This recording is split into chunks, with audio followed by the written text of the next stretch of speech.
Welcome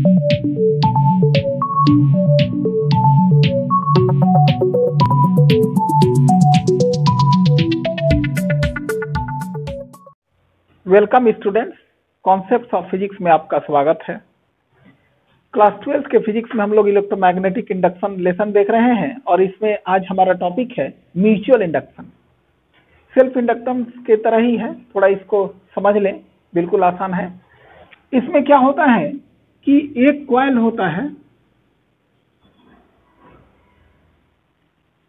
इसमें मान लीजिए करंट आई फ्लो कर रहा है और इसके ये कॉइल अपना फ्लक्स प्रोड्यूस करता है। ये तो हमें मालूम ही है कि अगर किसी कॉइल में करंट फ्लो करे तो वो कॉइल अपना फ्लक्स प्रोड्यूस करता है।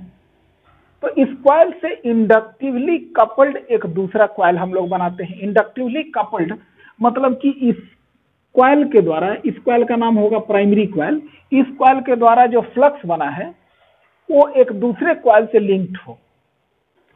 तो दूसरा कॉइल या तो इसी के ऊपर लपेट दिया जाएगा, देखिए कैसे, दूसरा कॉइल भी इसी के ऊपर लपेट दिया जाएगा। इस दूसरे कॉइल को हम लोग कहते हैं सेकेंडरी कॉइल। तो अब हम लोग कह सकते हैं कि प्राइमरी कॉइल द्वारा प्रोड्यूस किए हुए फ्लक्स, ये सारे फ्लक्स सेकेंडरी कॉइल से लिंक्ड हैं। हम लोग कह सकते हैं कि प्राइमरी कॉइल द्वारा जो मैग्नेटिक फील्ड प्रोड्यूस हो रहा है उस मैग्नेटिक फील्ड में सेकेंडरी कॉइल है। एक तो ये तरीका है। दूसरा तरीका है कि आयरन कोर बना लें।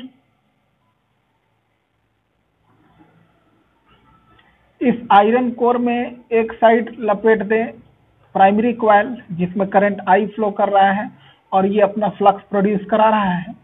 तो फ्लक्स को फ्लो होने के लिए बढ़िया पाथ होता है आयरन। तो ये आयरन का पाथ हमने ऑलरेडी दे रखा है। तो फ्लक्स एक एंड से निकल करके इस आयरन कोर से होता हुआ दूसरे एंड में इन कर जाता है और इसी कोर पर सेकेंडरी कॉइल लपेट दें तो हम लोग कह सकते हैं कि प्राइमरी कॉइल द्वारा प्रोड्यूस किए हुए सारे फ्लक्स सेकेंडरी कॉइल से लिंक्ड हैं। ये तरीका है इंडक्टिवली कपल्ड करने के लिए दो कॉइल। इंडक्टिवली कपल्ड का मतलब आप अच्छे तरीके से समझ गए कि प्राइमरी कॉइल जिसमें करंट आई फ्लो कर रहा है, ये जितना फ्लक्स प्रोड्यूस कर रहा है वो सारे फ्लक्स लगभग सेकेंडरी कॉइल से लिंक्ड हों। तो ऐसी स्थिति में देखिए म्यूचुअल इंडक्शन में होता क्या है कि इसके जो फ्लक्स सेकेंडरी कॉइल से लिंक्ड हैं, तो चूंकि करंट प्राइमरी में चेंज कर रहा है तो फ्लक्स भी चेंज करेगा और ये चेंज करता हुआ फ्लक्स सेकेंडरी से लिंक्ड है। तो जब भी किसी कॉइल से लिंक्ड फ्लक्स चेंज करे तो उसमें ईएमएफ इंड्यूस हो जाता है और इसमें भी ईएमएफ यानी कि वोल्टेज पैदा हो जाता है और इस कॉइल में भी करंट इंड्यूस हो जाएगा और इस फेनोमेना को हम लोग म्यूचुअल इंडक्शन कहते हैं।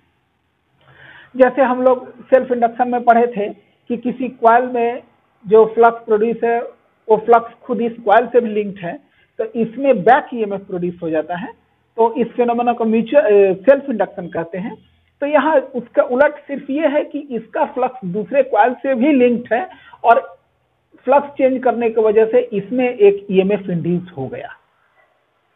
एकदम ये भी इलेक्ट्रोमैग्नेटिक इंडक्शन का फेनोमेना है, बस एक कॉइल से दूसरे कॉइल में लिंक्ड है। शुरू में भी हम लोग फैराडे लॉज के एक्सपेरिमेंट में भी हमने देखा था कि किसी कॉइल में करंट हो और वो करंट चेंज करे तो फ्लक्स चेंज करेगा और ये चेंज करता हुआ फ्लक्स दूसरे कॉइल से लिंक्ड है तो उसमें भी ईएमएफ इंड्यूस हो जाएगा। तो यहाँ देखिए सेकेंडरी कॉइल से कितना फ्लक्स लिंक्ड होगा ये डिपेंड करता है कि प्राइमरी कॉइल में कितना करंट फ्लो कर रहा है। यानी कि flux linked with the secondary coil is directly proportional to the current flowing through the primary coil. अब यहाँ प्रोपोर्शनलिटी का चिन्ह हटाते हैं तो कांस्टेंट लगता है m। देखिए सेल्फ इंडक्शन में कांस्टेंट लगा था L, जिसको कोएफिशिएंट ऑफ सेल्फ इंडक्शन बोलते हैं, सेल्फ और या सेल्फ इंडक्टेंस भी बोल देते हैं उस कॉइल का। और यहाँ जो m है इसको कोएफिशिएंट ऑफ म्यूचुअल इंडक्शन बोलते हैं या mutual inductance of two coils. ये m ऐसा फैक्टर है कि दोनों कॉइल पे डिपेंड करता है। सेल्फ इंडक्टेंस सिर्फ एक कॉइल पे डिपेंड करता है और म्यूचुअल इंडक्शन दोनों कॉइल पे, दोनों कॉइल के number of turns, area, length वगैरह पे डिपेंड करता है। तो अब इसमें ईएमएफ कितना इंड्यूस होगा तो इसको दोनों साइड हम लोग डिफरेंशिएट करते हैं rate of change of flux लाने के लिए d∅dt। तो ये हो गया m di/dt। और फैराडेज लॉज से हमें मालूम है कि इंड्यूस्ड ईएमएफ कितना होता है, minus d phi by D T, और d phi by D t की जगह पर उसकी वैल्यू को बैठा दें तो induce EMF minus M D I by D t हो जाता है। एक्सप्रेशन इतना ही है। इसमें जैसे सेल्फ इंडक्टेंस का यूनिट होता है हेनरी, वैसे ही म्यूचुअल इंडक्टेंस का भी यूनिट होता है हेनरी। कोई भी इंडक्टेंस हो, सेल्फ या म्यूचुअल, दोनों का यूनिट होता है हेनरी। अब मैं इस बात को आपको लिखवा देता हूं, आप नोट डाउन कर लें। अब आप लिखिए mutual induction, the phenomenon according to which an opposing EMF is produced in a coil as a result of the change in current in the neighbouring coil is called mutual induction. ये definition हो गया mutual induction का। Simple आप समझ रहे होंगे क्योंकि मैंने आपको पहले ही समझा दिया है। Expression, let us consider two coils P and S as shown in the figure. P यानी प्राइमरी कॉइल, S यानी कि सेकेंडरी कॉइल। आप लिख सकते हैं P के बगल में प्राइमरी कॉइल और S के बगल में सेकेंडरी कॉइल ब्रैकेट में लिख देंगे। तो फिगर इसका बना ले आप, अगर आप सिंपली ये फिगर बना ले इसका, P S और प्राइमरी कॉइल में करंट I दिखा दीजिए। इतना फिगर सफिशियंट है। और फिगर के बाद आप लिखें, suppose that a current I is flowing through the P coil at any instant. Since the two coils are inductively coupled, therefore the flux linked with the secondary coil (bracket में S) is directly proportional to the current flowing through the primary coil (bracket में P). और दिखा दे यहाँ phi directly proportional to I, और proportionality का चिन्ह हटेगा तो कांस्टेंट लगेगा m, phi is equal to mi. Here m is the constant of proportionality and it is called coefficient of mutual induction or simply mutual inductance of the two coils. तो the rate of change of flux लाने के लिए इसको differentiate करेंगे दोनों side, d phi by D t is equal to M D I by D t. तो according to Faraday's laws of electromagnetic induction the induced EMF in the secondary coil is given by, तो हमें मालूम है Faraday law, induced EMF is equal to minus d phi by D t होता है। और यहाँ D phi by D T के जगह पर आप बैठा दें, D phi by D T का वैल्यू कितना आया है, M D I by D T.